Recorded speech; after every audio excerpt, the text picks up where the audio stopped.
You've been at Wild Goose for several years. Why do you keep coming here? I started coming the very first year and have been here every time. So the reason that I've kept coming is because of the people that I've met, the Wild Goose family that I look forward to seeing every year. What do you spend your time doing while you're at the festival, usually? I kind of meander and have a lot of conversations. Usually go in the river a few times, lounge around and hang out with people. I used to go to more talks. I don't do that as much now. Just end up being pretty busy with things. I don't know. The last couple of years, my friend and I have brought some cool things to share with people like we do at other events that we go to. So like some art and lounge space and hula hoops and stuff. So Okay. yeah. So how do people engage with those, and where are they set up? What's the point of doing it? Well, this year we're set up way back in the woods where our campsite is, and so there's not as much foot traffic, and people kind of walk past and they're like, "We like your tent," but they don't really realize that we brought it for people to hang out in. So we're trying to spread that word. I think it's mostly kids that are checking it out at this point. But yeah, I don't know. Why did you start doing it? What would be the hope for something like this? Do things like that at other events. So I go to other festivals and some small regional Burning Man style events, and I often bring art installations to those, but I also like bringing cool lounge spaces. Basically, those events have a lot more of the music and dancing and kind of chaos in the evenings. So I like to create spaces that I want to hang out in. And my friend that's here with me, and we had another friend who ended up getting injured who couldn't come this year, but we all just like doing those kinds of things, creating beautiful spaces for people to hang out in and just have conversations and be comfortable. And so we wanted to try bringing it here and having a different kind of space than what is current. There's a lot of really awesome things here, but there isn't really just a hang out, put some essential oils on, read a book, talk to your friends, sit on a pillow kind of space. So, yeah. How do the ideas that are here and the kind of spaces that you try to create here and the community that you have here, how does that translate to real life outside of the festival? Well, a lot of the things that I do everywhere that I go. As far as the festival, this particular festival, I think my own journey has gone from being very Christian to questioning to leaving Christianity and leaving spirituality entirely, and now kind of coming back into a different kind of spirituality. So I know the festival has grounded me every year in a very different setting than I would put myself otherwise, and it's helped me know that there are people who are still of the Christian faith who are actually really awesome and doing good work, which is really, really encouraging, to see that people are trying to make their faith relevant. It's also encouraged me that there are other people on journeys more similar to mine of questioning, and so I've enjoyed being able to share space with people and encouraging each other about that journey, which can be really difficult. So it's kind of helped me recenter certain things every year. And also I will sometimes tell my friends who are super liberal and don't have any religious background, I'll be like, no, yeah, there's all the bad Christians, but there's some good ones, I promise. And I think that that's helpful too for people to know there's many ways that we other people, and being able to bridge those gaps is good. So So every year you've come back, you've engaged with the festival probably in a little different way. Absolutely. How do you think you'll return next year? I don't know. I'll probably return next year.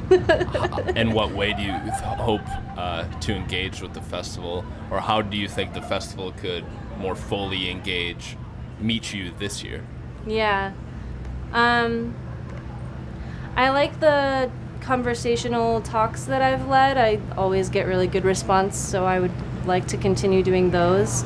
I would really love to see how I could meet the festival and other folks of similar way of thinking and whatnot. I just want to bring more magic to the festival, more space to just be like we can talk about self-care and we can talk about whatever all day long, but if you actually go to a yoga class or you actually sit and have someone lead you through breathing exercises or actually sit through a cacao ceremony, like it's completely different to physically experience something that heals you in ways that just talking about it is never going to do. And my experience in Christianity and a lot of people I know is that it's very mental, it's very guilt oriented, it's very disembodied, and so healing the experience within the body I think is integral to healing the, you know, quote unquote bad parts of religion and a lot of the culture that comes from. So I would like to bring a lot more magic. I like that. I love that. So cool. Like what does that look like besides like a yoga session, or give me more examples? Like would a meal, like doing some sort of like smaller like meal, like intentional kind of meal thing be included, or like an exercise thing, or like a swim? What do when you say group conversations, what do those look like that you are leading? That's a lot of things. I think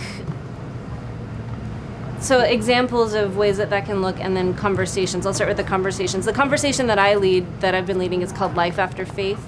A facilitated conversation for those of us who no longer believe is the full title. And all I do is have everyone go around and say their name and why they were interested in the title. And I take notes and then I pick themes from that so that whatever we talk about is always relevant to the people who are there. And so then I combine like facilitating, like, oh, here's a couple of themes that I see from what all 10 of you said. Let's focus on those things. So one today was the transitional period. How do you like become okay and comfortable with ambiguity in the transitional period that you may be in your own journey of questioning things, you know, which fits into the larger picture of the sort of liminal transitional stage that we're in as a society and a world. And then I'll often be like, here's a piece of my experience, and here's, you know, because a lot of times I'm maybe a few years farther along than some of the folks who come.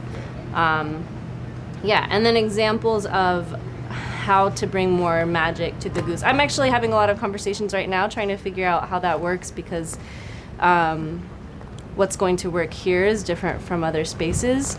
So I think space for self-care is one that's come up.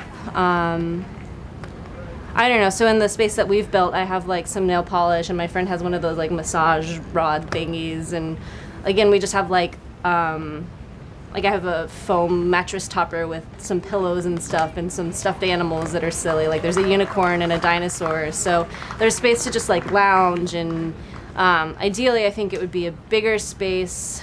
The tent that we have doesn't air out super well, so it's a little warm. So tents like this maybe would be better, so that people want to be there during the day, and you could be like, over here is the stretching space, and over here is the lounging space, and here's some chairs and tables. And I think the art space over here has some good stuff. They just have, looks like supplies out, you know. I think different stations and either people there to let people know what's going on, or maybe signs that are like, take your shoes off, here's some things you can try out.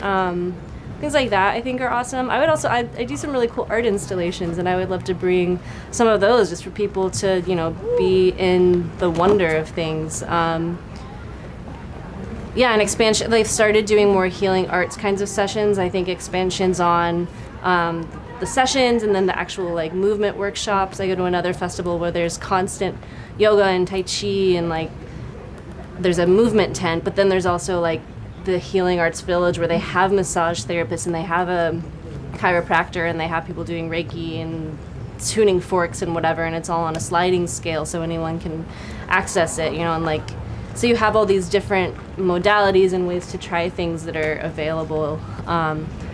There's a friend here who does fairy hair, and she also sometimes performs as a fairy at festivals. So like, I would love for her to be a fairy for part of this festival. You know, I think that there's a lot of other people who just are in that spirit of magic and play and mysticism through experience of this world. And I think there's a lot of other people who would be bringing, like, if we can create a way for there to be maybe a village for the like playful, magical, whatever, then I think that there will be a lot more that'll come to that, you know. And you know, the the more science-minded folks as well. Like, how can mysticism, and science and these different spaces meet in the middle and hang out together and have fun? It's a tall order. Yeah, a little bit. I think doable. So I guess to conclude, is there anything else you'd like to say? Is there anything else what would you tell someone who hasn't been to Wild Goose? How would you describe it, or how would you, if you would, want to convince them to come? Okay, what I tell my friends is, I think that it's pretty clear for people who are like progressive Christians why they would want to come, but the way I've convinced some of my non-Christian friends to come, which is different order, is that it's a like truly questioning space, that meeting of spirit, art, music, justice really exists in the people who are drawn to this and the conversations that are had. And people put themselves into uncomfortable situations. Like, people are going to learn about race relations and how that means that there's oppression that they're participating in, or going to learn about deconstruction of sexist ideals that they've been raised. Like, people are willing to actually challenge themselves in ways that don't exist a lot of places, and I think that's really awesome and beautiful. And that people should come do that. Yeah. Thanks, Emily. Thank you.